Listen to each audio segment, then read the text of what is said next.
lanzamiento, aquí viene un batazo de Mundito entre right center field, la bola pica, se extiende, viene anotando Scott, empata el juego, también manda para la bola Turner anota y los Phillies se van arriba. Se prepara, Mundito en segunda, el lanzamiento, batazo profundo para el center field, la bola se va, Schwarber Bob, ¡campanazo!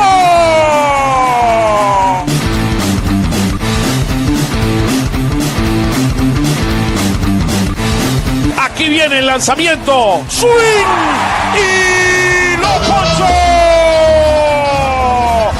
Ponche de Alvarado, amigos.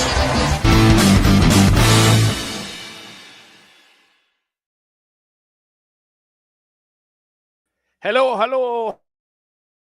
Welcome to Phillies Weekly, another great week to connect with all of you. It's a pleasure to be here after a tremendous week that we had last week. This week we went 3-4. It was not the best of showings. I mean, I'll just leave you with this stats kind of to start the show. We were 1 for 18 with runners in a scoring position on the 4 games that we lost. So we got to do a better job at that. But, hey, the Phils are in first place. The Mets are playing right now. They're tied 0-0, and hopefully the Seattle Mariners can beat them prior to coming to Philly. We have a great show today. Jeff, hopefully, will be able to join us in a few minutes. But we have 2 tremendous guests to join us today. We have the great John Foley that will be able to do the honor of joining us today. And at the same time, we have Cory Nidoh, a new member of the family here that joins Phillies Weekly. Hi, guys. How's it going? Hey, Oscar. How are you? Welcome to Phillies Weekly. Once again, we have the honor to having you guys. I mean, and just wanted kind of to start off, Jeff, or John, where in the world are you? I'm in Outer Banks, North Carolina, for a little family vacation. It's a beautiful place, but there may or may not be a hurricane on the way. We'll see what happens. But God, right now, everything's good. I mean, you're near a window, man. Stay away from windows. Hurricane's coming. Oh my God, I can tell you a few stories in the islands. I was in a couple of hurricanes in the islands, and one of them wiped the resort that was next to us. Completely wiped. I mean, and oh man, I can't believe I'm still here saying all this. I mean, the only thing that was left the next day were some of the toilets still in place, but other than that, the whole resort got wiped out. I mean, Oscar, this is exactly what I don't need to hear right now. I'll try. My bad, man. Hey, Cory, welcome to Phillies Weekly. How you doing, brother? I'm doing well, Oscar. Thanks for having me on the show. Big fan of it throughout the season. You guys do a wonderful job, and happy to talk some Phillies here this week.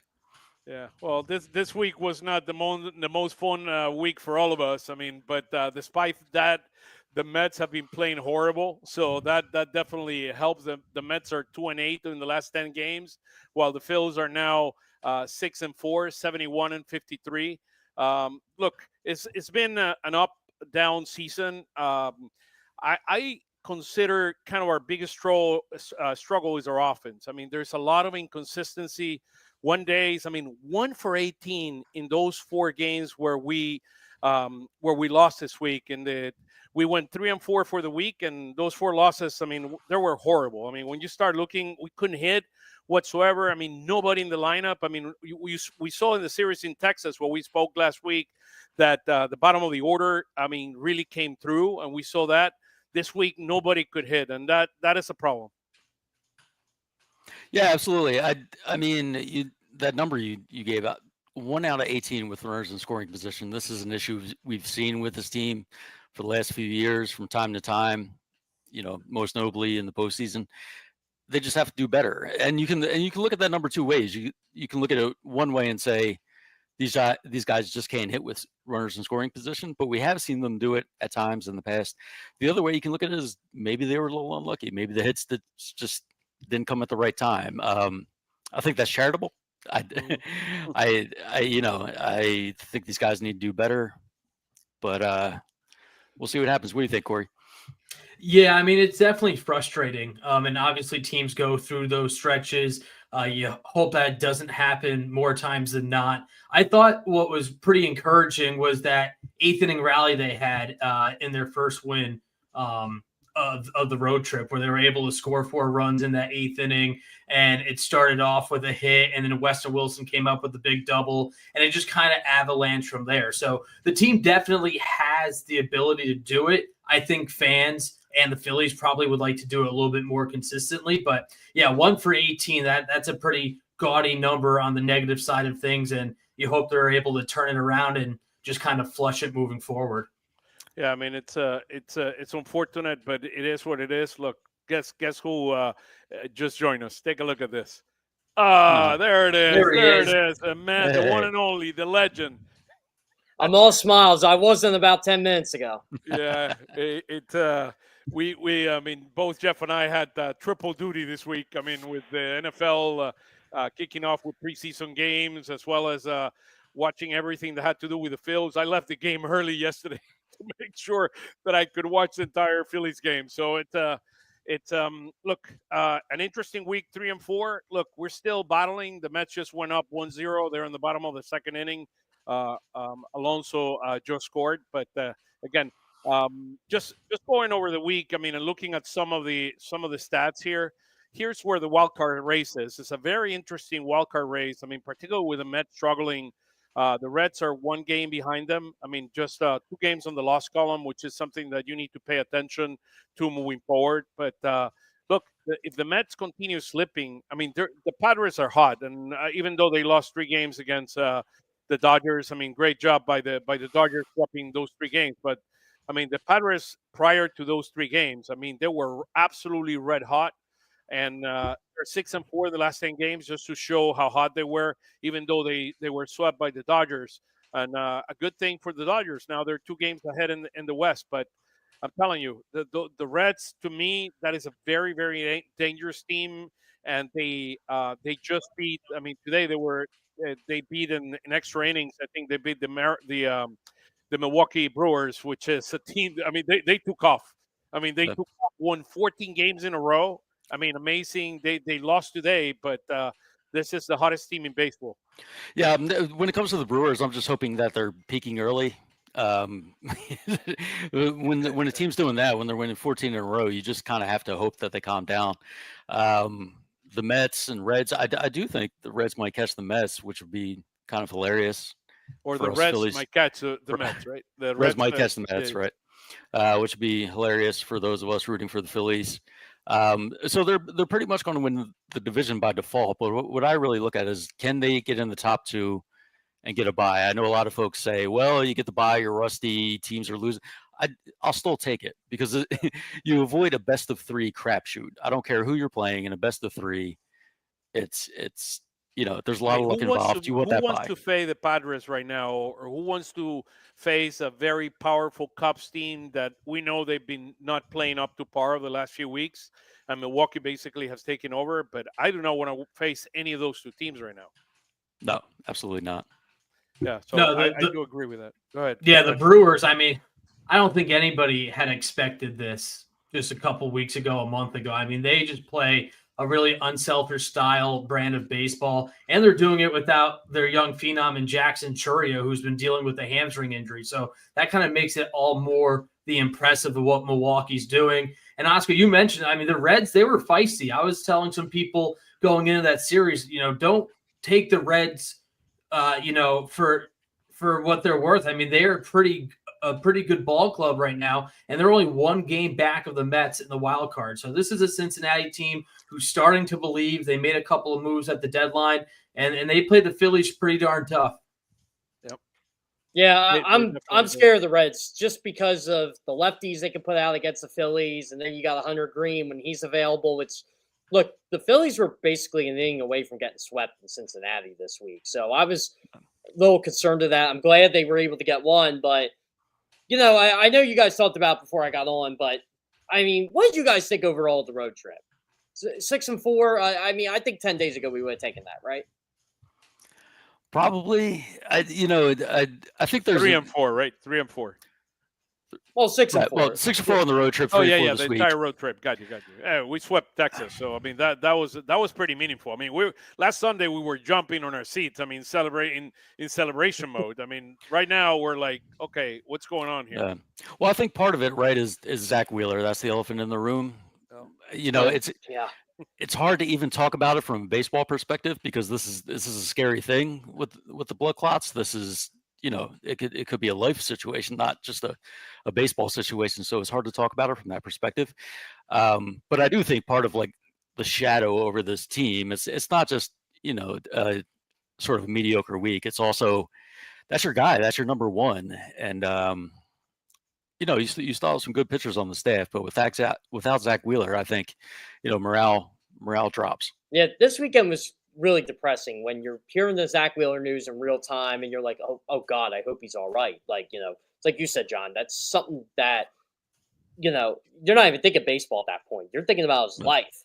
And then when you do get to the baseball perspective, you're like, well, he's probably out for maybe the rest of the season. And you're thinking, okay, well, maybe Aaron Nola's back and maybe he figured it out and then he gives up 6 runs and can't get more than 2 outs in the 3rd inning. And you're just like, okay, where does this team go?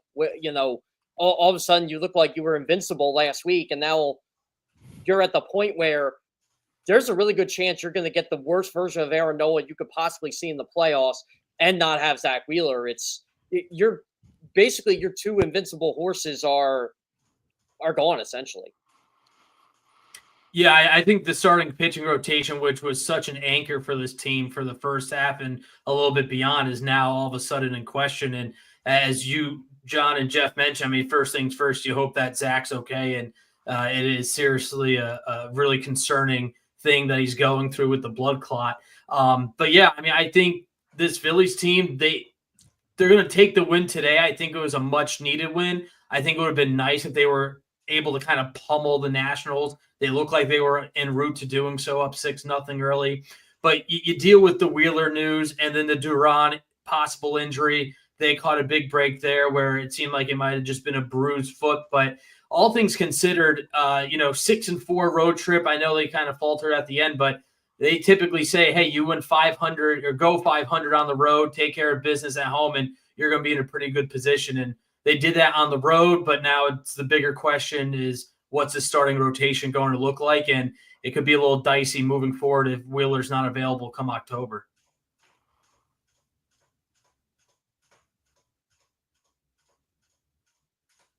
I think Oscar's on mute. Oh, I was wondering that. Sorry, my bad. So I made a mistake on this chart. It's 3 and 4.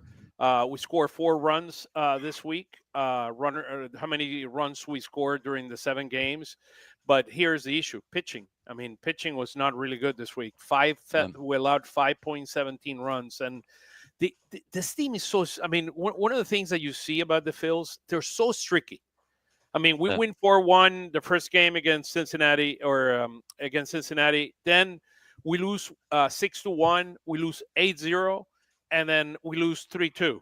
And we win 0-1, 0-4, and 1-6 with runners in scoring position in that series. I mean, it's tough. I mean, part of it is just baseball. I mean, we focus on the Phillies the most, and we're familiar with all of their failures. If you look at the numbers across the league, offenses are just down. It's a pitcher's game right now. At the same time, there does seem to be something uniquely Phillies about the way they're playing right now. Would you guys agree? Yeah, I think the frustrating thing is, like you said, John, you win 4 in a row. You come back on Monday, and you're just like, okay, like nothing can stop this team. This team is starting to click. The Mets aren't doing well, and you really have a chance to bury them. Basically when you guys play them next week, and then all of a sudden can't hit. You're struggling runners in scoring position, can't pitch. There's a lefty out on the mound, you can't hit them, and all of a sudden you lose 3 in a row. And even when you get the win, there's controversy with decisions or injuries or whatever. And I don't know. It just felt like a very tough week to watch this baseball team in and out. And I know road trips are tough. I know they had major travel and equipment issues. Longest trip of the year. Yep. I mean, if we want to give them some excuses. Long Yeah, stretch of exactly. years. You know what? I almost said to somebody the other night, it's not an excuse, it's reality. It just sucks. Like, what are you going to do? Like, I wasn't optimistic about Thursday night. I was more optimistic about Friday. And then Saturday, You I was like, cannot lose the Friday game. You cannot lose the Friday game. You're winning 3-2. You're in the 7th inning. Luzardo cannot come out. You have to bring your relievers. You got to win that first game in Washington and set the tone for the entire series. And I do understand what happened the next day, that he had to bring Duran, and I do not have one single issue with bringing Duran, but you needed to wait in that game on Friday. And I do understand that they went to a marathon where a lot of these players went to sleep at 5 a.m. in the morning, but you're winning 3-2, and you have not used your relief pitching. You've lost the previous 3 games after winning the first game in Cincinnati. I mean, Kerr is available, Strom is available. If you want to bring Banks, I mean, just bring your arsenal. And that's where I agree with you, Oscar, right? Because even with all their issues, as a team, you could say to yourself, wow, we just had this night from hell. We are winning this game. Somehow we are winning this game. And like Orion Kerr threw less than 5 warm-up pitches before he got in there. Oh, by the way, bases loaded, no outs. Good luck. Oh, it's 3-2. Like, and he still almost got out of it. My question is why the guy had, I think, 84 pitches or 87 pitches when he came into the 9th inning. Yeah. He allowed a base on balls, warning sign. Yeah. You take him out right there. I mean, not having a pitcher warming up it's not acceptable. That's what it was for me. I get it. His pitch count was pretty low. Maybe you send him out there to start the inning, but you got to be ready to make that switch. You got to have a quick hook from there. You have to have somebody. You cannot lose that game. You're winning 3-2. Is the margin of error there's no margin of error. Yeah, and exactly. Especially the way the bullpen has been throwing as of late, too. You know, you've got some guys that are performing maybe higher than expecting. Tanner Banks, David Robertson has looked really good since rejoining the team. I mean, you've got more ammunition in that bullpen where, hey, you get somebody up just in case. And if Luzardo gets through that inning, great. You got another inning out of your starter, but you got to have somebody ready. And I agree with Jeff and you, Oscar. Despite the travel issues, I think you had to win that game just to kind of rally the troops and say, hey, you know, we're dealing with some adversity here. We're the much better team across the board. Let's just find a way to gut through this. And unfortunately, they wouldn't. And you know, with Thursday, that carries into Friday because, you know, whether your opinion is on Duran coming in or not, you're thinking of, okay, like you and I talked about, Oscar, you had to win Friday's game because you lost Thursday's game and you're on a tailspin. So you put him in. I understand that. But, you know, I always felt, okay, it's a 4-run lead. You're paying David Robinson $5.5 million. You can't put him in and have Duran ready. And like today, for example, Max Azar pitched yesterday. He pitches an inning today. Why is he going out to start the night? Yeah. I mean, look, I get that you got the lead. I mean, that's a different dynamic because your bullpen is beginning to get taxed, and I don't disagree. To me, the first game of every series is a series you have to win. I believe we are 22-1 when we win the first game of a series. Dave always provides that data, which I love. I think it's 2 now. I think it's 2. Okay, maybe it's 22. That's an enormous 21-2 or 22-2. Yeah, it's still incredible. I mean, that is incredible. That is incredible. You got to win the first game, no matter what. No. What happened is you lose the first game. Now you're in a must-win situation the next game because if you lose 2 games to the Washington Nationals, then everything falls apart. I mean, that's the other thing is the Nationals, right? We've become accustomed to the Phillies beating up on the Nationals, beating up on base. That's where you got to collect your wins. 2-2 on a road series, that might be fine against a lot of teams. Against the Nationals, if not a sweep, you're hoping for 3 there. You just are. They've got some good young talent, but they're not where the Phillies are. They're not supposed to be where the Phillies are. So 2-2 is not ideal. You know, John, I like how you point out the Nationals thing. Like, and you know this, I know this, Cory and Oscar know this. Everybody loves to rip on the 2022 Phillies and they were going to the playoffs. So they're not a playoff team. This is a joke. They backed in. I said, no, they went like 18-3 against the Nationals. that was like the big thing they got into the play. They just the went, bad teams. Yeah, exactly. They went on ungodly mode. But again, this is what happens when you have too many people that think about 1 month and not the other 6. But I It's digress. just the streakiness part is what's frustrating because Yes. when everybody goes on a slump, and we're talking game by game, right? When everybody goes on a slump on that day, boom. And one of the things, and I'll show you the stats in a minute on hitting, our numbers are going down. Our chase rate is going up. I mean, it's going up, and it's a problem. It's a problem, and it talks about the lack of discipline when we're at the plate. We don't have enough contact hitters in this team, and that's part of the problem, that we depend too much on the long ball or the RBI with runners in scoring position, and where you go 1 of 18 in run scoring position is a problem. And Now, how long have we been saying that too, right? It's just yeah, the guys get on base, put the ball in play. It's and then I think that's part of where morale is at right now among fans, is we've seen this movie before the last few years, so everybody's thinking about one eye towards the postseason and thinking about the bats going cold, just like they have this week. I'm just hoping that they can have one of their top 2 starters from the last couple of years available for the postseason at this rate. Yeah, because there was this dream, right? That well, maybe you lose Wheeler, but Nola can jump in, and he's been the number 1 for this team in the past. Maybe he can do it again. Storybook stuff, right? It sure didn't look like it today. That's not. You're not going to write him off. It's Aaron Nola. Well, He's had we'll bad games talk about before. Aaron. I think it's in the next slide, but this is the picture. I always forget to update something because I do this immediately after the games just so I can have the latest information. So it's 124 games that we play so far.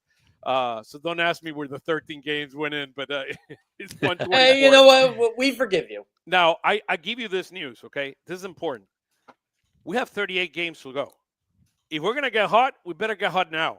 I mean, this is the time to turn on the machine and turn on all the engines, because the playoffs are going to be here in 30 days. So we better start, getting the whole engine going in full cylinders. And you guys seen that September schedule. It's pretty we got hard. Atlanta. We got Atlanta, by the way. Atlanta is 8-2 in the last 10 games. Harris decided, the Harris from a couple of years ago decided to show up. And he learned how to hit. I'll tell you what, guys, and we'll talk about it next Sunday. The big series is in New York next week. You really could, even if you take 2 or 3, that tells the Mets, if they're 4 back, 5 back, 6 back, whatever, guess what? You ain't catching us. Yeah. Right.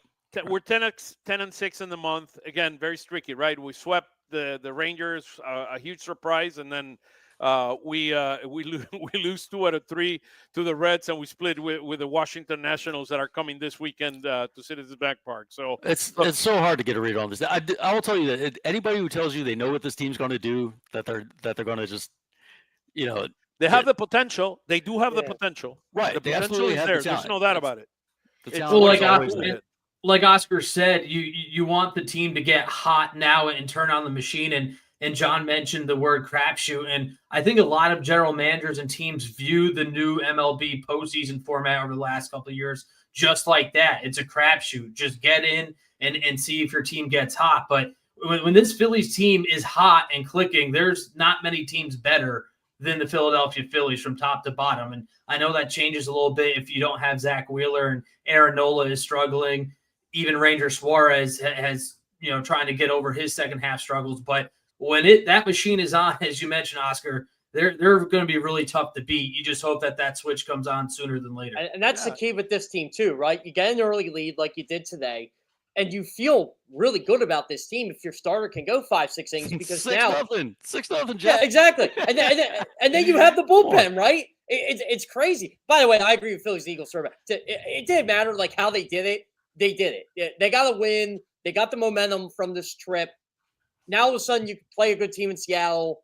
You're going to play Washington again, and you set this thing up for the Mets.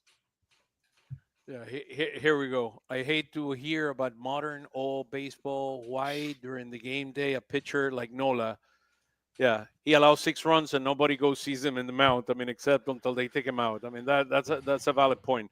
Look, the reality is, let's go. Let's focus on the news. Kind of the big elephant in the room is Zach Wheeler. Again, Zach is one of the most special persons you will meet in baseball. It is unfortunate. It is life. We wish him nothing but the best. He's a complete class act. both as a human being and as a player, I think the highest of Wheeler among any other baseball player that we have in Major League Baseball. This guy is a complete class act. I mean, you see somebody like Christopher Sanchez that he has put under his wing and have guided him along the way. The friendship and the special friendship he has with Aaron. I mean, those guys are very, very, very special. So again, Zach, I do not want to use this program so we speculate what's going to happen. Look, we're going to let the process take itself. We don't know exactly where the clot is. The treatment that takes place is very scary. First of all, the most important thing is his life, his family. That's priority number one. And second is baseball. Hopefully he's able to come later this year and help us in whatever capacity he is as a mentor to some of the guys that are there. But we're talking one of the most special human beings there is, and a tremendous and a very special baseball player that have given us so much. I'll tell you what, Oscar, like, I can't imagine what he's going through right now. Like, you're trying to figure out what's wrong with you, you know, and it's a baseball thing. Like, why is my velocity down? Why is this down? What's going on with me, right? And then you get that news. It's like, you better hear anything but that at that point. And you're just like, I feel for him. I feel for him. I feel for his wife, kids, the Phillies organization, the guys on the team. I mean, you could tell. Look, I didn't watch Saturday's game, but just by the way that ended up, and look, this is box score watching here. Something was up. Yeah, I mean, look, it is what it is. To me, let's pass the page. Let's hopefully the doctors and everyone can tell him quickly, and they have a quick remedy for whatever he has. It is very, very dangerous. There are players that have had to retire because of blood clots. It sucks. I think Tom McCarthy said it best on the broadcast today. He said that he was so thankful and lucky that Zach said something, because as an older veteran pitcher, he might say, hey, I'm just going to gut this out. It's shoulder fatigue. I don't know what's going on, but I'm just going to gut it out because I'm the elder statesman. And, you know, younger guys might do the same thing because they don't want to lose a spot on the roster. The fact that Zach went to the training staff and said, hey, something's not right. Again, don't want to speculate, but blood clots are serious. That could have been life-saving, you know, depending on what happened. So, as you mentioned, Oscar, hopefully Wheeler gets back, and health and family is priority number one. Absolutely. 100%. Hey, Tyler, how you doing, brother? Hey, I'm doing well. Pleasure to be here. You were in the Himalayas, or where were you on vacation last time? I mean, last time I was in Europe. I was in Iowa and Illinois. Look at that, man. Well, you're a world traveler there, Tyler. Yeah. Something happened to John. He doesn't like you. What's going on here, dude? I don't know. That hurricane might be coming in. And Oscar's muted again. That's the second time he's done that tonight. I don't know, man. There's something going on here. I'm not in North Carolina, so I can tell you I'm in Philly. So it's So the second thing is Nola, right? Here's my take on Nola. Here's my take. I'm just looking for John just whenever he joins back. Look, to me, Nola did not have a good game today. Look, I'm gonna pass the page on Nola. This guy have given this team so much, and look what he did in AAA. And I stole this from you, Tyler. I look at your numbers, so you do us the honor if you want to tell what he did in AAA. Yeah, so he ended up having a 2.19 ERA in 12.1 innings. The one thing with his last start is that he was really cruising right until the end, and it looks like he was just, fighting fatigue, not pitching that many innings in a long time. But the thing with Nola that I've noticed is that progressively throughout his outings in the minor leagues, the velocity obviously started higher and started dwindling down, but he didn't have that velocity today that he was having in his other outings in AAA. So this could just be part of the ramp-up period. But I was really encouraged with his AAA stats. Tyler, do you think the heat and the humidity, because apparently it was extremely hot down there today, like, do you think that maybe had played a role in it? It could have. I know that he wasn't going through that when he was in AAA, at least for the last start. But I know that he also normally pitches better in the heat. Yeah. So I'm not sure. You know, maybe it's just something that's part of the process. I mean, he looked fine the first 2 innings today, so I think this is just something that we're just going to have to see how it plays out. That knuckle curve in the first inning was vintage Nola. Yeah. Yeah, it was. But also that third inning was how a lot of Nola's performances have gone this year. So it's tough. I think he will eventually figure it out, but just, I don't know. It's frustrating. He's done it for so many years. He's done it Yeah. for so many years. He's been so consistent. Let's give him a break. Let's give him a couple outings to see how he does in the next couple outings, and then we'll go from there. It's just weird to see this from him. Like, a bad year for him is 4.5 ERA, and and again, you guys know this. Tyler and I have talked about this before. I really get tired of the Nola vitriol by this fan base sometimes, because I get it. You didn't watch him from 2015 to 2022, whatever, and you associate him with the bad years. It's fine, but man, this guy has been a good pitcher for this franchise for a decade. I get it's tough. Yeah. I mean, look, it is what it is. I mean, the other huge news of the week, it was the Joan Duran, injury and the scare. The good thing is it was just a scare, and he's back, and he saved the game today. So that was huge. That was huge that he was able to save the game today. By the way, Oscar, I think it was really good context by our friend Kevin Cooney on Friday night that, and you know this too, there's a lot of steps in the Washington clubhouse, especially on the visitor side. So when I got that information, it's like, okay, that's what the card's for. But it really did look scary. Like, where he got hit and where I was told he got hit, I'm like, yeah, that's painful. Yeah, when they didn't make a move and just, I mean, I thought it was kind of a doctor's order just not to move. Yeah, that's protecting your investment. Yeah, absolutely. Protecting a massive investment, because this guy's, that guy, I mean, together with Wheels, are absolutely must guys that we need here. So the other big news, Alvarado is returning on Tuesday. He's been doing his part in AAA.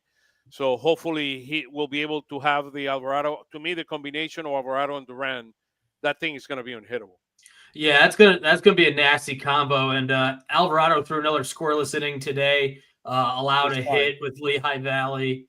No walks, no strikeouts. Did top out at 97. That's 5 appearances now without allowing a run with Lehigh Valley. And Jose spoke to the media a couple weeks ago regarding his PED suspension, and he said, hey, I was focused on staying in shape, and I was down in Venezuela. I was throwing, and you can see that. So credit to Alvarado for staying in shape and not kind of just kicking back and getting away from baseball. He wanted to make sure that he would return and be a helpful arm for this team down the home stretch. Obviously, he won't be able to pitch in the postseason, but yeah, you have that lethal duo on the back end of the bullpen to help you secure a division. I would be hard-pressed to find a better 1-2 punch in the 8th and 9th innings and vice versa moving forward. It seemed like, to Alvarado, at least in my opinion, he really needed to have that press conference, like, to just kind of tell people his side of the story. It's like, because you don't know. Like, you heard stuff, but he just felt comfortable after that. And I watched a couple of his appearances in Lehigh. I watched today's, and I'm like, this guy's ready to go. Like, it's huge. And then you got Ryan Kirkering in the 7th. You got Matt Strom and Tanner Banks as lefty specialists.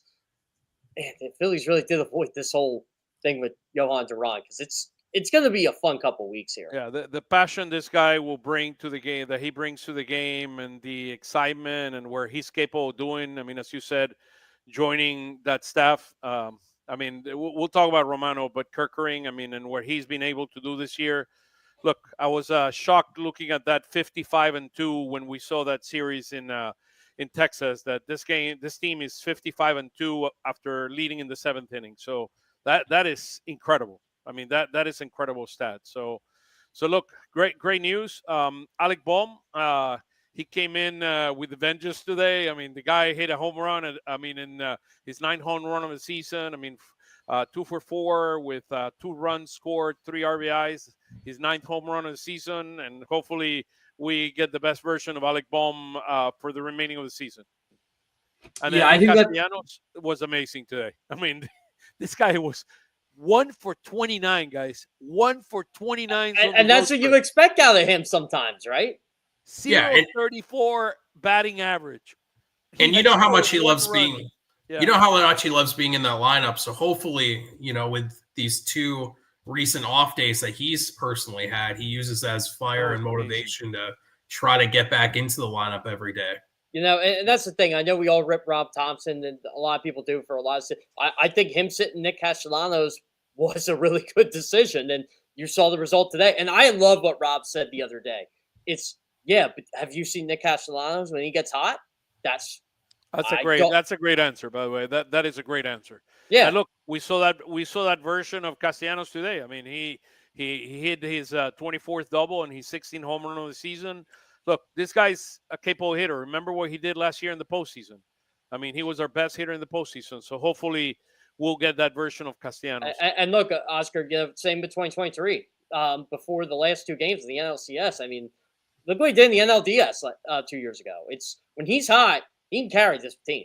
Yeah, absolutely. 100%. So run score, we continue to be 9th in baseball. We were 4.72 last week. We're at 4.63 this week. Our OPS remains 9th. We continue to see the difference. We hit right-handed pitching better than left-handed pitching overall as a lineup. And then with runners in the scoring position, we're at 768, which is 10th in baseball. However, here we go. Our chase rate continues to go up. I mean, we were 27th last week. We're now 30th. And last week we were at 29.7, and now we're at 30. Before that, we were at 29.2, and then you can see that it continues to grow, and it shows 1 for 18 because we're not patient enough. We're not taking our pitches. I mean, you see Castellanos swinging. Castellanos is number 1 in chase rate, and he's also number 1 hitting at first pitches, which is, to me, how can you be the first guy hitting at first pitches and also the guy that chases the most in baseball? I mean, he's an enigma when it comes to this sport. He's waiting for the fastball. I mean, but pitchers are smarter than that. They're not going to throw him fastballs as the first pitch. It would be dumb to do that. Sometimes it feels like when he's up, he's just expecting it to always be a fastball, no matter what comes through or no matter what the scouting report actually says too. Yeah. So, I mean, very, very, very surprising. I mean, again, we win in doubles. We were 11th. Now we're 9th in baseball in doubles. So we went from yellow to green, and then 12 in triples, 13th in home runs. We were 14th last week, now to 13th. And then you see the percentage of hitting. We were 14th in percentage of hitting extra base hit. Now we're 12th. Strikeouts, we are 11th, but we went up or down, you could call it, in terms of base on balls. So now we were 9.1 2 weeks ago. Now we're 8.6. So we are that's connected with the chase rate. Because Rob has said that too. Yeah. And today they did that. They took more pitches and saw the result. You score 11 runs. I'll take it. Yep. I'll take it. So this issue continues to happen. I know this slide. I'll put the full slide so you guys can see it. Let me just pull something here for 1 second here. So basically what you see here is that we have 4 hitters that are above the average of OPS, which are how Schwarber has been our best player the entire season. Now he leads MLB with 102 RBIs and 43 home runs, the National League. 945, you see Harper, 847 with his 19 home runs and 55 RBIs. You see Turner there, hitting 291. He's been hitting slightly better in terms of getting on base. His on base percentage is at 348, which is one of the best he's had in his career. 7.8. Despite that, he has what I would consider a low OPS for a $30 million player at 780. And then you have Brandon March, which has been one of the hottest hitters for the Phillies over the last couple of months. So, and then you see Alec Bohm kind of in the middle there, and then everybody else is below the average in OPS, which is between the 730, 720 mark. That's where the OPS ranges in MLB. So you see everybody else below that number. To me, and I wanted to bring this up to you guys, and Harrison Bader. I know he almost had a grand slam today. He did have a hit, but do you guys think the platoon thing's getting to him? I think it's hard going from an everyday starter to a platoon. I know fans will say, "Oh, well, he's a big league hitter. He's got to adjust." But baseball players are creatures of habit. So you going from an everyday player in Minnesota to playing every other day, every 2 days. I personally do think that it's kind of getting to him where he can't get into a rhythm. Maybe he's trying to do a little too much when he is in the lineup to prove his worth. After seeing the treatment that Max Kepler had received through the bulk of the season. I think there could be some merit behind that.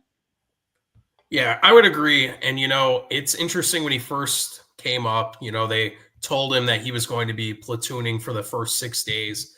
I think he had that expectation of it, but he hasn't been getting that consistent playing time. And I don't know if behind the scenes he actually knows officially when he's playing. I know he's picked up a few at-bats when it didn't fit the platoon correctly. But I think it is just something that he has done in the past in his career, but he hasn't done recently. So I think he will get there. But yeah, right now it's very difficult for him to get those consistent at-bats that he was getting in Minnesota. And that's where I agree with Max Kepler. I know people didn't want to hear it, but look, they did tell Max Kepler, we brought you here to be the everyday left fielder. Well, yeah, that lasted a week, not even a week. And I'm sure he was venting out his frustrations at the time. And it just happened to be on a road trip, right? And, he's struggling. He's hitting 200, and pretty much he's been, the topic of vitriol ever since. So, look, I get it. And I feel like it is affecting Bader too. I'm with you guys. I feel like he should be playing every day somewhere. And that's what I worry about. And I'm sure we'll talk about him at some point in this program, Justin Crawford. You bring that guy up, that guy better be playing every day. No ifs, ands, or buts. And I think that's why they haven't brought him up, because I don't think that there actually is confidence that he would play every day. I agree with you. Yeah, it seems based on how they're managing this platoon and what the front office has said, there just doesn't seem to be a clear path for him. And I agree. And you have to play him every day if you call him up. There's no way around that. I mean, that's why Otto's back in Lehigh, because he wasn't playing every day. And I pointed out today, he only had 19 plate appearances in his last 15 or 16 games or something like that. And he hit 125. He's a guy, like you said earlier, Corey, he's a creature of habit. He wants to play every day. I would not be shocked if he got down to Lehigh, took him a couple days to get his feet wet again, and he starts mashing like he did before he came up. It doesn't mean Otto Kemp's a bad player, but for some people, it's when they're used to playing every day, they want to play every day. Yeah, I mean, look, guys, here's the numbers in August. So, I mean, we can see the significant changes happening here. I mean, beyond Malik Baum, they had a good day today, which was the first. But you see Brandon March continue. He has, continued to deliver when he plays. He's played 15 games in the month of August. You see Weston Wilson, and I think you posted this, Jeff, 318.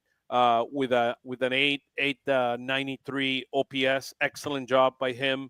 Schwarber continues to do his magic, six home runs. Harper with 4 home runs and 10 RBIs.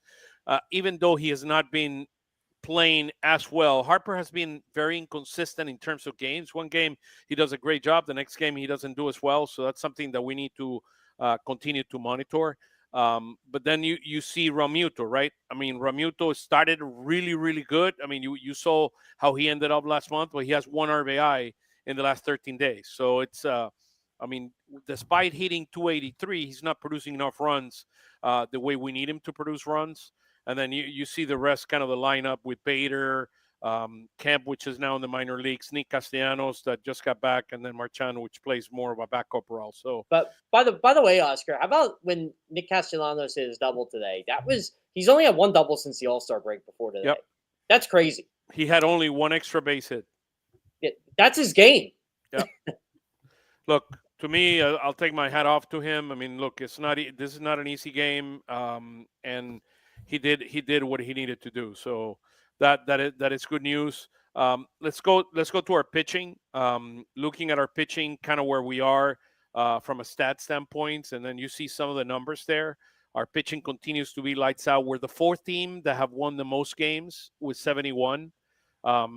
Then our ERA is seventh in Major League Baseball, but our starting pitching is third. We continue to be tremendous. We have the third most wins by starting pitching, and then we're fifth. We have allowed the fifth less home runs in all of baseball, our starting pitching, and 10th overall. And then base on balls, we're the second best team in baseball, allowing the least amount of base on balls, and the 10th in the second in strikeouts. So look, if you look at these numbers, they're really, really impressive. I mean, and our relief pitching will continue to get better. And we were like 28th in baseball about 4 weeks ago. Now we're down to 22 with our ERA. So look, to me, if we're gonna win or lose this year, is gonna be on our hitting more than our pitching. That's my view. Even though I know we just had a major blow, kind of with Zach, and we don't know what's gonna happen there. But I do believe this team has enough pitching to hold its own.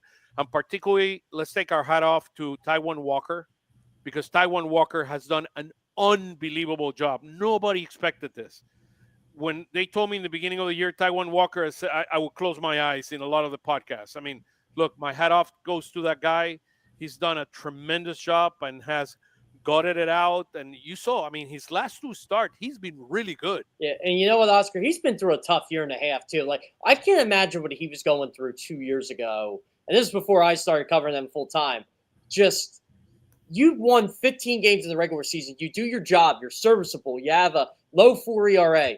To not pitch in the postseason, that had to hurt. It clearly affected him. And it carried over to the next year, and it just snowballed after that. For him to do what he's doing, go from starter, go from reliever, go back to starter, and be good at it. Rob Thompson's quotes right after the All-Star break might have been the biggest boost of confidence for Taijuan Walker, even though Andrew Painter, it looked like that was going to be the time. If there was a time he was going to get called up, he said, no, like, he's earned the right, and it's his ball. And Taijuan Walker is not giving it up.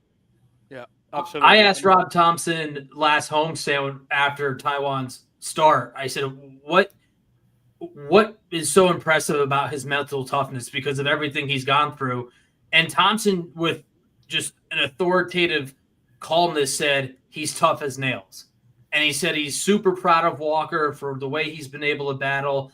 And it's a fantastic story. I mean, there's fans that are probably still low on him, but you cannot take away what Taijuan Walker has brought to this team this year as a 4 or 5 starter, a swing guy. He was willing to go to the bullpen, making some relief appearances. Now he's back in the rotation. I mean, this is a guy who just wants to compete, wants to win, and he's doing it in a really passionate but yet tough and critical city and fan base, and he's risen to the challenge. It's been impressive. And you know what, Corey? He's built for it, too. Like, he took everything on the chin last year. He didn't care, and he's active on social media. He didn't care if people said, cut him.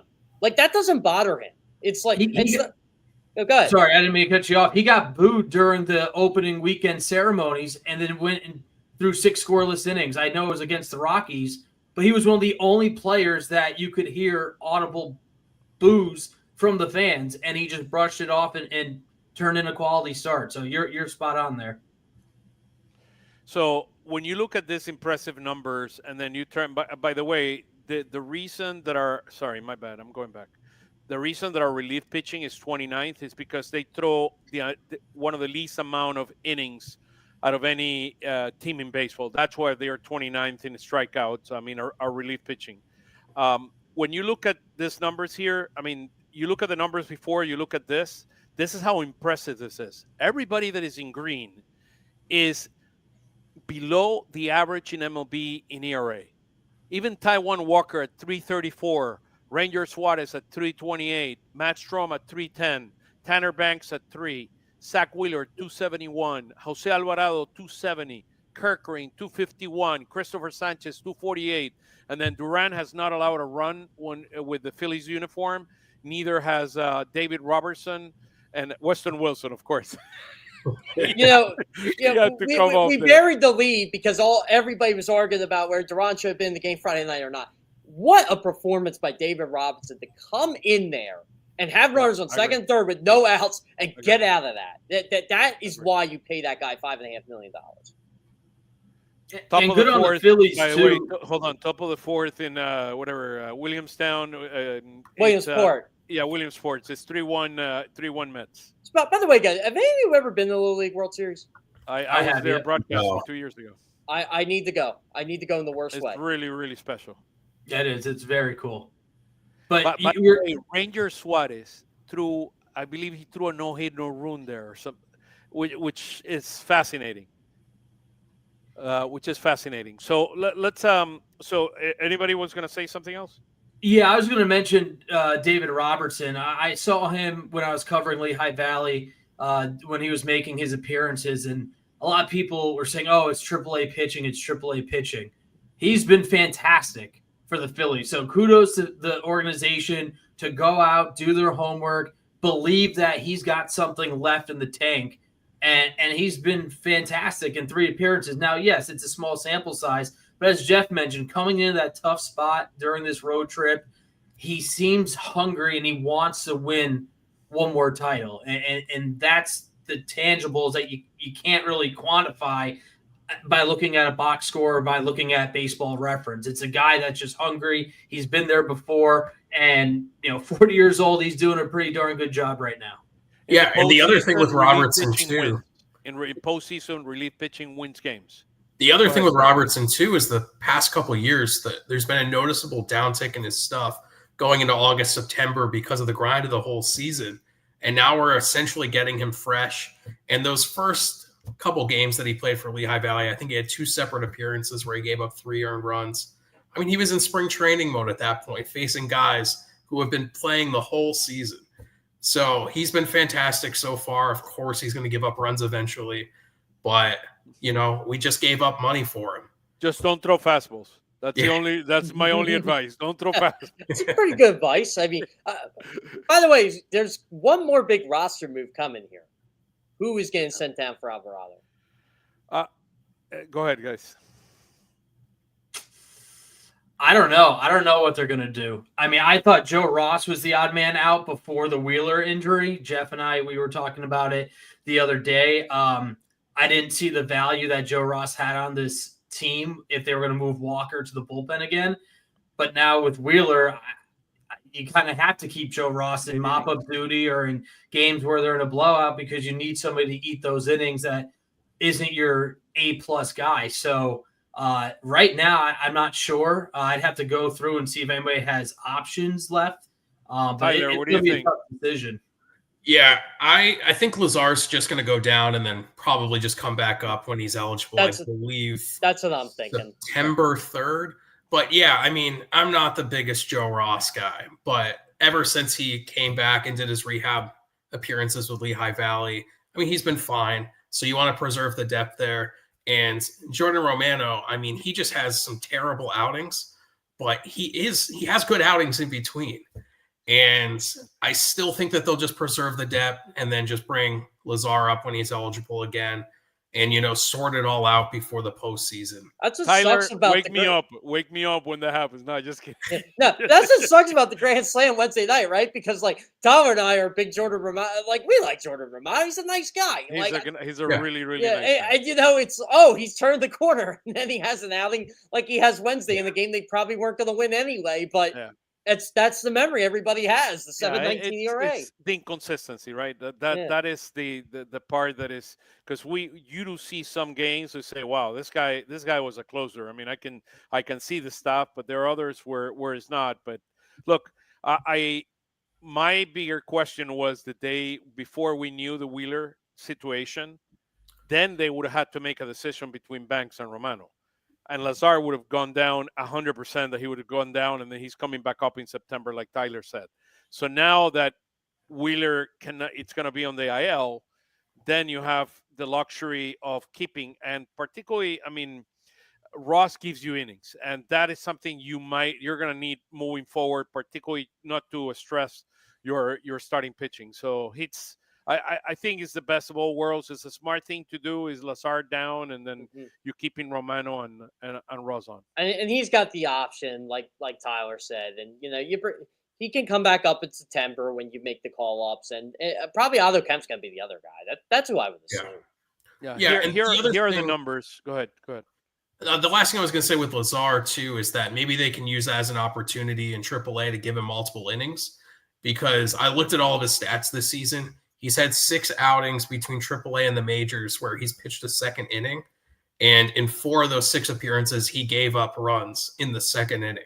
Yeah, so maybe that can be something you can work on. But by the way, I hated how he came out in the ninth. Oh, man, yeah. I was so furious when I saw him come out there. I'm like, because I like Max a lot. I've known him for a bit, and it's just like, man, you're saying this guy have to fail right now. Like, what are we doing here? And yeah, I mean, we saw what we saw. Yeah. By the way, Tyler, that's an awesome stat. Like of the times he pitches a second inning. Like, if you know that, you would figure. Man, what can you expect from Philstailgate, man? Come on, dude. Yeah, like he's got everything, man. He really does. Yeah, when before Alvarado got suspended and Lazard was in the minors, I noticed he had a few blow-up innings, and it was literally that. It would be the first inning he was fine. Second inning, just gave up a bunch of runs. So. By the way, don't take Tyler to this. Before I go in to broadcast the game, I check Philstailgate to see what's the latest and greatest. But by the way, Tyler, do you know I still get ragged on for saying about like a month ago, like, don't be shocked that Max Lazard makes the postseason roster? I said, look, that's not my opinion. That's just the reality. He deserves it. He's been a key pitcher for us this year. Yeah, they're considering it, and they're still going to consider it. Yeah, I mean, look, here's the month of August. I mean, I think beyond everything we've spoken, Ranger. I mean, Ranger needs to turn. I mean, beyond Nola and the things that need to happen there, Ranger needs to become Ranger Suarez again. And look, I don't know what it is. I don't know if he's tired and he needs a couple weeks off. If he needs a couple weeks off, I mean, let's do it. I mean, this is the time to do it. I mean, but we need Ranger at full speed in the postseason because this guy is one of our best pitchers. I mean, particularly if Wheeler, for any chance he might not be able to make the postseason, Ranger Suarez is going to play a very, very, very important role in this bullpen. I mean, or bullpen or in the starting line. There is a real possibility you're 1-2, maybe Christopher Sanchez and Ranger Suarez. I mean, it is a possibility. It is a possibility. Somebody mentioned Taijuan Walker today, and it's not crazy. No, it's not crazy. I mean, pitching. Hey, I would start Taijuan Walker in Game 4 of a 7-game series. It feels like right now, whoever's hot is just going to be in. Last 3 starts, guys. Look at this. 145. Yeah. 18 great. innings. I mean, he doesn't look overpowering. He doesn't strike out too many guys, but the guy is effective. Doesn't matter. You know how to pitch. That's what a lot of these young players, they talk to Walker because he knows how to pitch. Amazing. Well, let's go with our weekly rundown on our friend Andrew Painter. I feel like this should be Andrew Painter, the Andrew Painter show. We talk about him every week. I mean, I like Andrew Painter. And I do too. Look, this guy is going to be one of the most special guys that we're going to have on this team for years to come. He's going to be our Wheeler in the future. So protecting him, and look, this is a marathon. We need this guy to be right. We need this guy to be able to position himself to pitch for many, many years to come. This is a special talent. Every pitcher that has Tommy Young, the command is the last thing that it comes. And then when you start looking at this, the reason that I put 9.1 Ks every 9 innings and 3.8 based on balls every 9 is if you look at his stats earlier when he came in, and I know he's the lower minors, and this guy was elite, it was in the range of 13 to 16 strikeouts per inning. He's striking out a batter per inning. I mean, 82 strikeouts in 81 innings. Let's give him time. I mean, let's give him time and space. And this is the highest based on balls that he's allowed. I mean, in his career. So let's give him the time and the space. Let's make sure he gets right. He should not, in my opinion, he should not come to the majors this year. Give him the opportunity in the spring training. If he comes out on fire, then. But this guy, just give him the time. Look, I'll tell you what, Oscar. I'll back you up on this. Like, I'm pretty much. I shouldn't say I was told, but there's enough indications I can honestly say I don't think he's coming up this year. Yeah, I mean, look, I wouldn't bring him up, and I don't think it's the right thing. And this organization has done a tremendous job. I mean, bringing the Aaron Nolas of this world, making Zach Wheeler one of the best pitchers in all of baseball. I mean, let's be clear. Zach Wheeler was not the pitcher in the Mets. It's not the pitcher that is in the Phillies. Mm-hmm. I mean, go check his stats. So, look, let's give him the space and the time for him to become the best version of himself. Now, let me ask you guys this. If Painter, the next 2 starts, is what we expected him to be, do you honestly think that the team might give him a shot? I'll cross that bridge when I get there. Yeah. I think it depends on the starting pitching situation, honestly, Tyler. Like, again, remember, when I was told this is Zach Wheeler's healthy, Aaron Nola's coming back, et cetera, there was no room. At the end, now there might be room, and he coincidentally is but look at the numbers, guys. Look at the what are we going to put so much pressure on this kid? I mean, I think the velocity is the issue. I thought after the break when he made those 2 starts against Norfolk and Worcester there, the 6 and 6 and a third, that he allowed just 3 earned runs over 12 and a third innings. I've been to almost every home start for Andrew Painter, and I can see him progressing in a pretty positive way, and especially those 2 starts. And I thought, hey, if he puts one more of those types of starts, a quality start together, that 3rd time through, I thought at the time there was a window for him.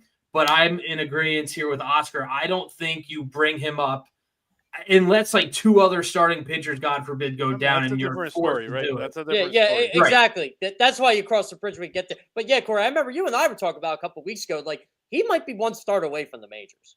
Yeah, and that was right after the break. And what's really impressive to me is when I talk to him after his starts, he's constantly learning.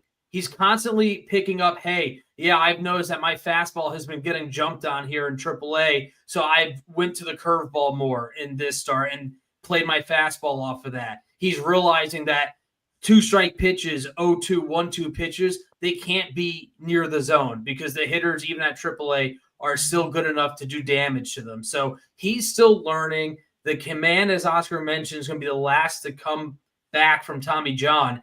Give this kid all the season in AAA, reassess during spring training, and see if he could be your 4 or 5. Ease him in if needed. But yeah, I agree. I don't really see a route here for Andrew Painter in the near future. Yeah, I'm like I said, I'll just go by what I've been indicated. I just don't think he's coming up this year.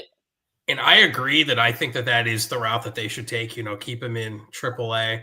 I wouldn't even mind if he struggled maybe 1 or 2 more starts just to shut him down for the year. But I think the most important thing is there's no clear who's next if there is another injury in the rotation. I wanted Nabil Chisman, the Colombian guy that was pitching, but I saw him today pitching for the Arizona Diamondbacks. Yeah, they come a couple of weeks ago. Yeah, so I think right now what they should do, if I don't know, even if they're still considering Painter or not, is bring up Gene Cabrera and Griff McGarry from AA and put them in AAA, because right now the AAA rotation is not impressive at all. Have you seen the AA bullpen, by the way, Tyler? Yeah. Oh my God, is it scary? It's a mess. I don't know what that final was in Reading tonight, but I'm pretty sure it was 19-10 when I got on this thing. Yeah, that wouldn't surprise me. Look, Aiden Miller's doing well though. Steve Porter sent us the picture of the week, and I'm gonna show you. You're gonna enjoy who he selected, and I always use his advice as I'm selecting the players of the week for the show. So I'll show it to you in a minute. But before that, before you bust me again, Jeff, here are Aiden Miller's stats. That is Aiden Miller's stats right there. I don't forget them, buddy. Look, this guy is impressive, guys. This guy is going to be a very, very special talent. 355 on base percentage despite a 239 average. 19 doubles, 10 home runs, 58 base on balls, 47 stolen bases. Get ready. This guy shouldn't go anywhere, man. He's a good player. That average is so deceiving. I told you, I call him Bobby Witt light. I mean, it's and maybe he's gonna be Bobby Witt. How about that one day? He's special talent. Yeah, he's been on fire. He's picked up a hit in 11 of his last 14 now. And the on-base percentage is really what you take out of it. This is a 21-year-old who had a really tough start to the season. He missed some time with a foot injury, then had a bit of a skin condition that forced him out for about a week. But the fact that you're getting on base 35% of the time, despite hitting 239, he's drawing walks and he can steal the bases. I mean, look at the stolen base numbers there. He's got 47 stolen bases this season, and there's still a month and a half left to go. He leads all the Phillies minor leaguers in stolen bases, and he's only 3 away from the franchise record of 50. He's a better base runner than Justin Crawford. How about that? That's not a hot take. Correct me if I'm wrong, but Miller wasn't supposed to be this fast, right? No, he wasn't. Not when they drafted him. Hey, I'll take it. But isn't this what they projected, though? They thought, like, okay, this guy's athletic. This guy can hit. It takes him a while, but I still love how Dave Dombrowski said to me at the trade deadline, we think he can play shortstop. Man, I was so giddy when I heard that because I really want to see him play shortstop. Jeff, I got the right stats now. You did have Aiden Miller in the outfield, though. Yeah. Which would be cool. I'd like to see him out there, too. I put outfield? No. Oh, I wouldn't mind seeing him in the outfield. He could do it. Jeff always gets me something. He's shortstop, and will remain at shortstop for the foreseeable future. Yeah, that Justin Crawford's guy is pretty good, too. Yeah, he's a hitter. He's the hitter of the week. He has an 11-game hitting streak. In the last week, he just hit 385, 3 doubles, 5 runs, 7 RBIs, 3 stolen bases. Look, there's nothing this guy cannot do. Love his on-base percentage. Love his OPS. He scores runs, and he's still bases. And he's only 21. And he's only 21 years old. He's been a treat to watch him cover. Now I can put this. Sorry, Tyler. I'll move it out. So call up Crawford, and then somebody here was talking about our friend Schwarber. Martin was talking about Schwarber. That he always complains because the Tupper, he never liked when Schwarber was leading off. Well, Schwarber has even said, like, him batting leadoff is one of the reasons his game changed when they moved him in Washington. So Kyle Schwarber likes it. Anyway, we were talking about just. I think just one question before we finish the conversation on Crawford and what he did this week, and I'll mention a couple honorable mentions. Schwarber ahead of Harper or Harper ahead of Schwarber? I think I do Schwarber ahead of Harper, but I see the point. I like the Schwarber ahead of Harper because of his own base. He's an on-base machine. I do. Yeah, I like it too. I like him batting second, honestly, right behind Trey. I actually kind of like how they do the top 3. Yeah. So very, very interesting dynamics. Look, this guy can come up anytime. I don't know if they're going to bring him up or not, but he's the heater of the week. Other guys, honestly, guys, Corey, you and I have talked about this. We're always talking Lehigh. The guy blocking Justin Crawford is Brandon Marsh. Yeah. I mean, if Marsh wasn't on the heater that he has been since June or really since that offer in March and April, I think that Crawford would have forced his hand already to be in the big leagues. And I spoke with Justin pretty late after a crazy doubleheader at Lehigh Valley last week. And first off, he has such a great head on his shoulders. For those that aren't aware, he is respectful. He's kind. I talked to him at 1:45 that night after a long doubleheader. I wasn't expecting him. And Sam Jelinek, the broadcaster in Lehigh Valley, he worked his magic, and he was able to get Justin out, and he was very outgoing. And we asked him, we said, hey, how are you handling all this noise about being called up? And he said, hey, there's nothing I can do about it. The team knows best. And he told me that he feels confident that what he's put out there this year can translate to the big leagues, and that he does believe that he can help the team win and be productive. And I know the biggest argument is, the ground ball rate. His swing won't play at the big leagues. I've talked to scouts that have told me they need Justin Crawford to keep the ball on the ground because it will neutralize his speed if he's hitting lazy fly balls in the air. It doesn't matter if the launch angle is whatever you want it to be. If outfielders are catching it, the speed, one of his best tools in his toolbox is now not even remotely a threat, and that's what you need. When he gets on, he can steal bases. He's got 38 stolen bases this year. This is a kid who sees the ball, gets on base, and I just asked Sam, but prior from going on to the show tonight, Justin Crawford seeing on average 3.9 pitches per plate appearance. That's just a little over the MLB average. That's what you want. Exactly. So this is a kid that is patient. He understands the strike zone. And so what if he hits a dribbler that he legs out? He steals second in 2 pitches. Guess what? There's your quasi double. You've got a runner in scoring position. And I know that these are obviously AAA stats, and no one really knows how it will end up translating to the big leagues until he's there. But I looked into this about a month ago, and the top 2 players that were qualified for ground ball rate in the majors were Ellie De La Cruz and Christian Yelich. And they're pretty good players. Yeah, they can make it work. Yeah. So. And he's not going to hit 330 in the bigs. No one does that anymore. Exactly. But if you get him at 240, even maybe 230, but with an on-base percentage at 300 as a rookie for September, if they call him up, that's pretty solid production at the back end of your lineup. And, oh, by the way, the guy can run for days. I always use this analogy. I know he was a different player, played a different position, but I always use this with prospects. I don't think Phillies fans remember Chase Utley. Everybody remembers the grand slam he hit, right? When he came up. Yep. He struggled mightily. He did. For a year and a half. And it was like the end of his second year when he got called back up in like 2004 is when he finally, it started to click for him. And I'd love to ask Chase Utley about the end of 2003, early 2004, what he did. And I'll add on to what Scouts have said about Crawford too, that I've talked to. This guy could go 0 for 30 and you wouldn't know it. That's what I love about him. It doesn't affect him. He's so professional, like you said.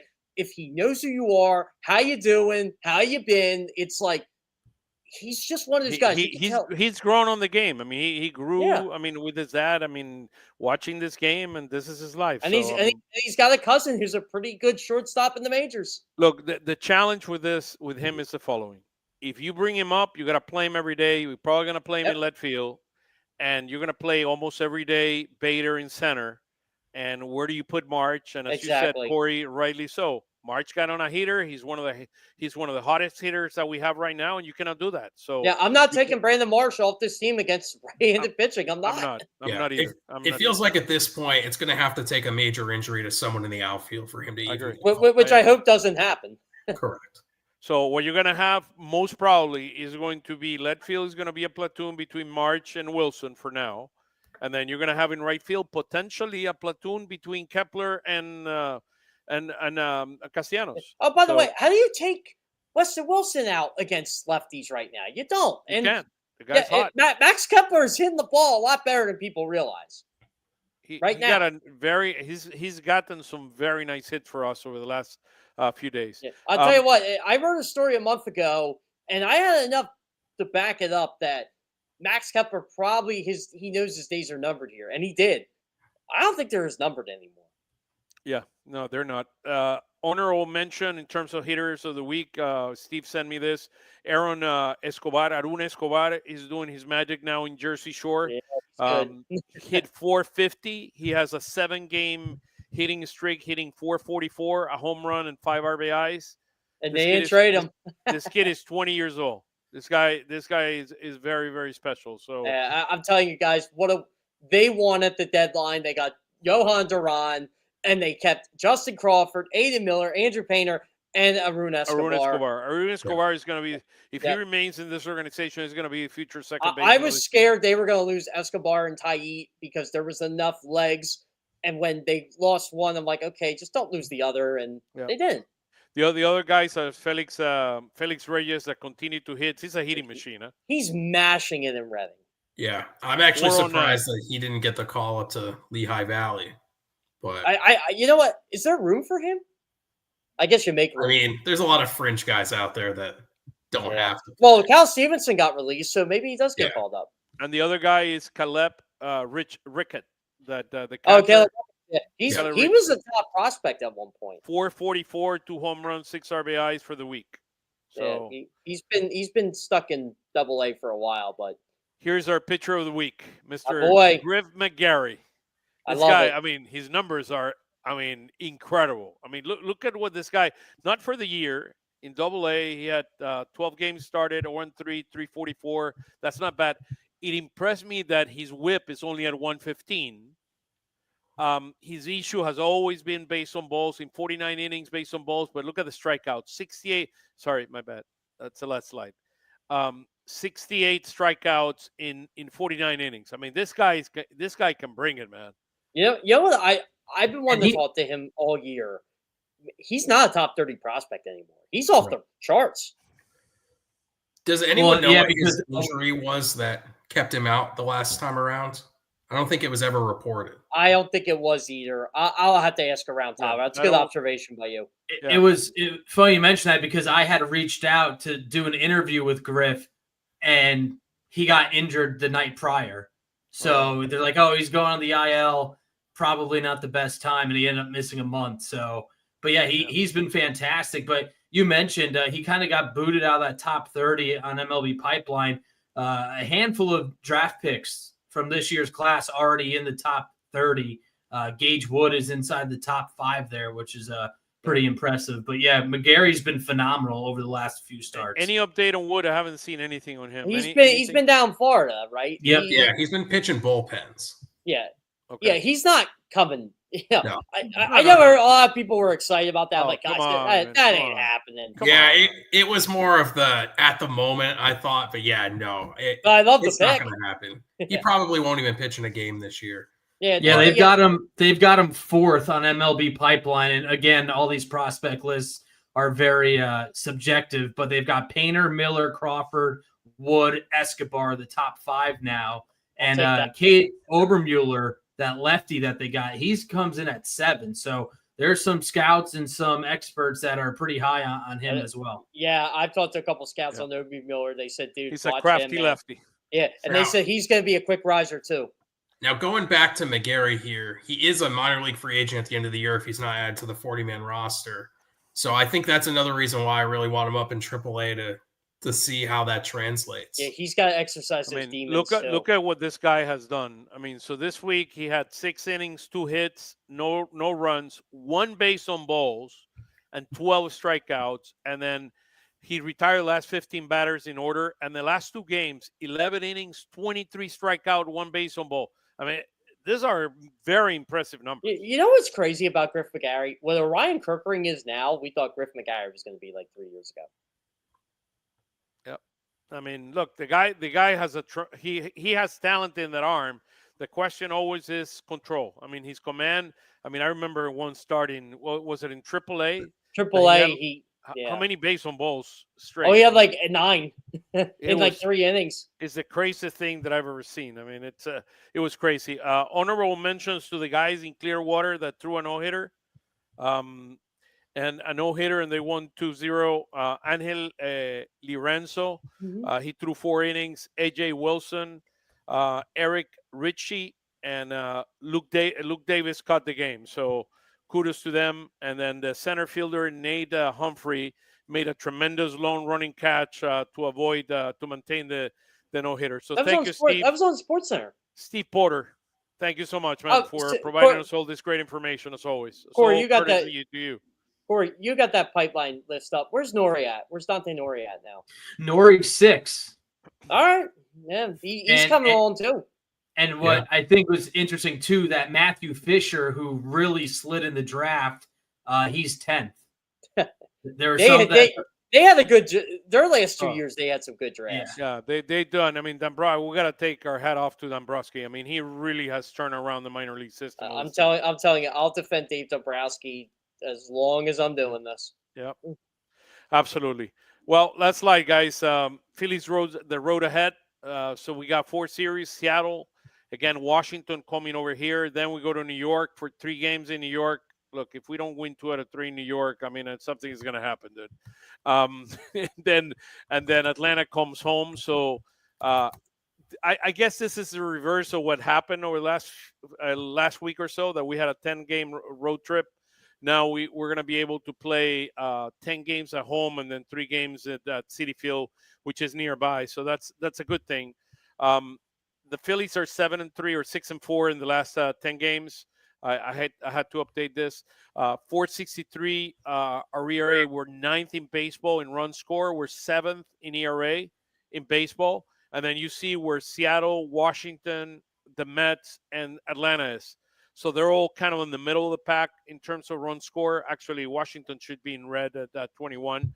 And then Seattle has a really good starting pitching. I believe Gilbert is going to pitch tomorrow. Is it Gilbert there? Yeah, he's in there. He pitches tomorrow night, right? Yeah, Gilbert. He was among the players that could have. People thought he was going to be a Cy Young, and then he went down with an injury to his arm, and then he's back up, but he has not been the same. So did they move Castillo to Wednesday? I thought he was signed for Tuesday initially. Yeah, he got moved to Wednesday, and then it sounds like that they're going to be bringing in Bryce Miller from the IL.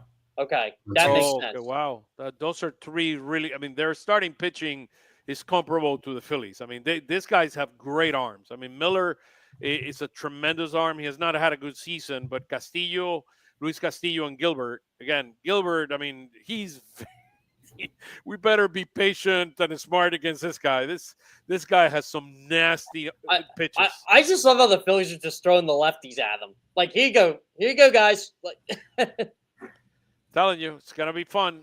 It's gonna be fun. So 6:45 tomorrow, 6:45 on Tuesday, and then a business special on Wednesday, and then we get finally Thursday off. This team have not had a day off in a while.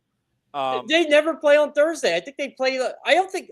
When they played on one Thursday since like June. Yeah, and I think they went 10 of 13 to start the year, and then they played the one and had all those Thursdays off. I still like what I think I tweeted the night Wheeler got rocked when they were wearing the powder blues. It was in May. And I was like, oh, by the way, guys, your favorite uniforms you will not see until August. What? And then I'm like, I'll have a home game. Well, it's going to be interesting. So we have the 23rd off, and then we play straight. We play straight. We don't have the following week. We don't have a day off. Nope, 4-game series against the Braves, which I thought would be a much bigger. It's good. It's a big series, but I thought it was going to be for a lot bigger stakes. Our next day off is going to be actually it's a Tuesday. Yeah, it's the day after Memorial Day, which Labor Day, which by the way is stupid. I mean, okay, so that's I talked to a couple guys this week about these genius schedules Major League Baseball points out, and yeah. Then we play like. Do we play like 21 straight days? Yeah, something like that.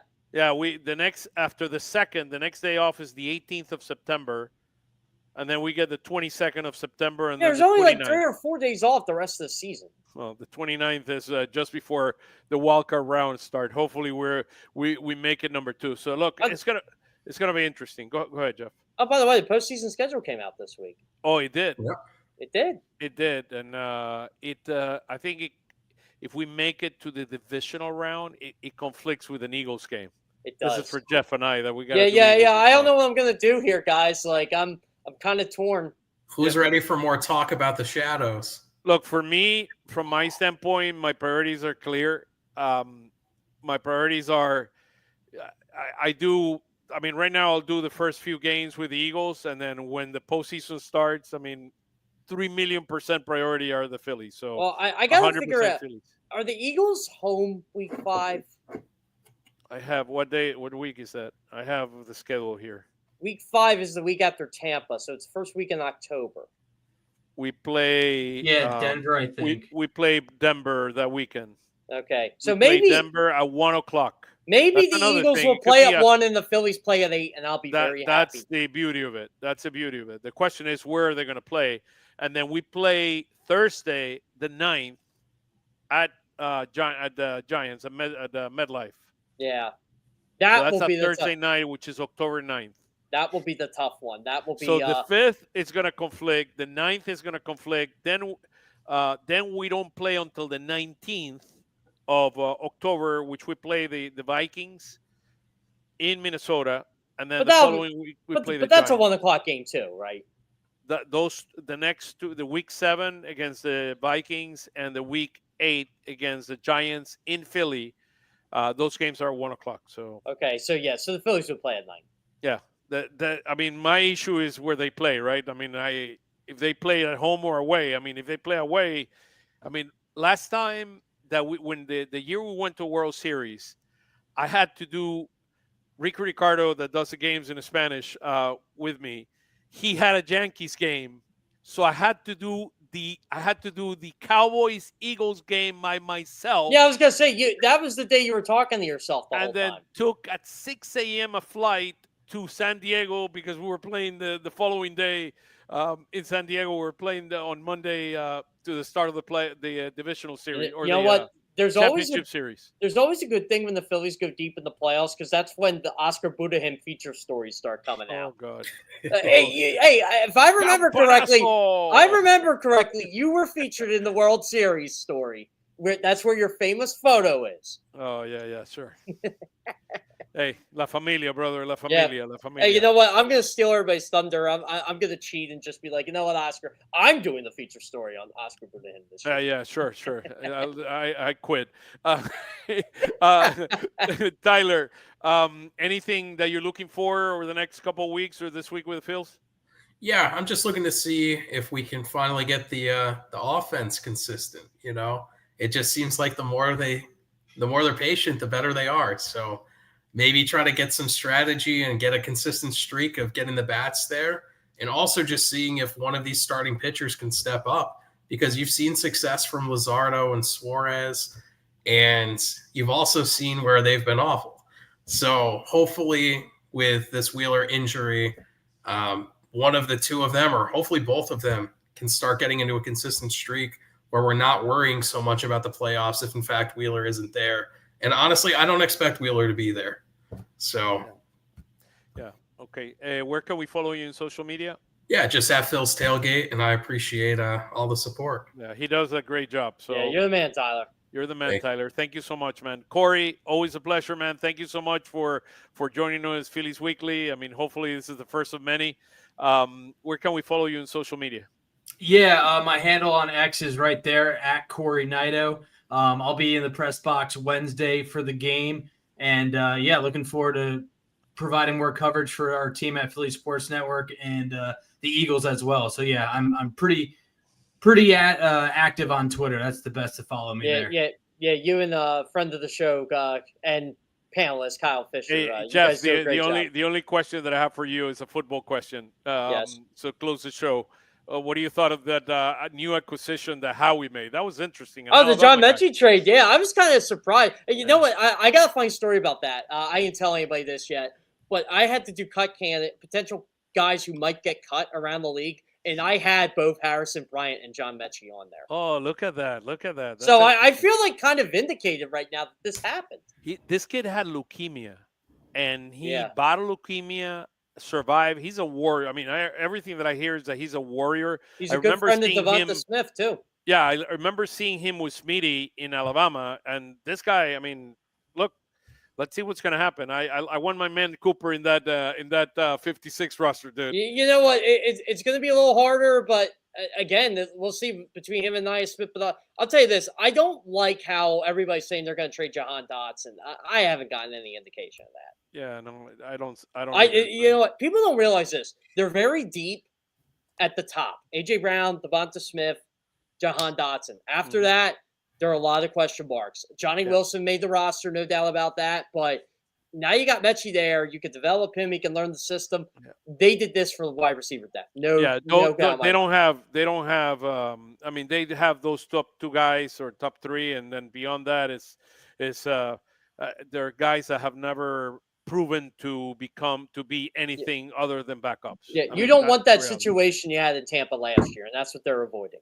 Absolutely. An injury, and look, how many times Smitty have missed a game, or AJ has missed a game. I mean, we see that a bunch of times. So yeah, and AJ's got a hamstring injury he's fighting through right now. Yeah, so that's true.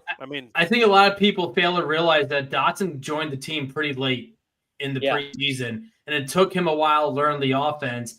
And he said a couple of weeks ago he was down in Houston, linked up with Jalen Hurts, and they were throwing and catching with one another. So I won't be surprised if Dotson takes a much bigger step forward at wide receiver. Oh, yeah, and look, Jalen said he's had a great camp. I know just from talking to John, he's had a great camp. And look, last year I would talk to him during the week in the locker room, and he never made an excuse. He goes, look, I know my role here. Everything will be fine. And I'm so happy for him in the playoffs and the Super Bowl. Yeah, no, it's going to be very, very interesting. I mean, the Eagles have their last game. I'm glad I'm doing Phillies baseball that day, man. Did you make the decision? Yeah. I'm not going to New York. Are you going to New York? Are you going to be in New York? Well, it's up in the air. They're going to let me know tomorrow. But if I don't go to New York, I'll probably be in Philly. Maybe I'll definitely be there Sunday. I know that. Yeah, I'm going tomorrow. I'm doing the Washington game, so I cannot go do the Eagles on whatever. What is it? I'll tell you what. Saturday's game was brutal. Friday's game may be even worse. Yeah, no. Look, Saturday's game, I had to leave at the third quarter because the Phillies game was going to start. So I needed to pay attention to the game. So hey guys, thank you so much, Cory. Thank you so much, Tyler, Jeff. Always a pleasure. And for all of you, it's always an honor to be here for you. Give you the best that we got on Phillies Weekly, and looking forward to a much better week than this week. How about that? We were 5-1 last week, our best week all year. 3-4 this week. We got to go, 6-0. How about that, guys? You know what? They haven't had a 6-0. They haven't had a 6-0 week in a while. That'd be nice. That would be nice. Hey, guys, thank you so much, and hope all the best, guys. Happy Saturday and blessing. Thank you, guys.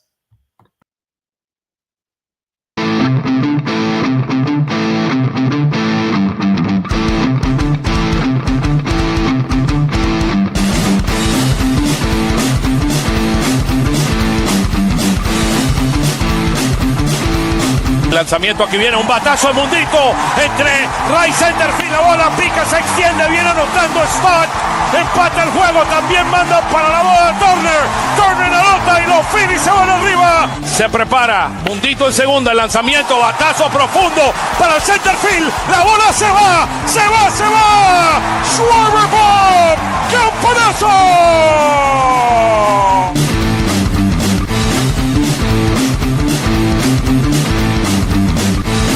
Aquí viene el lanzamiento. Swing y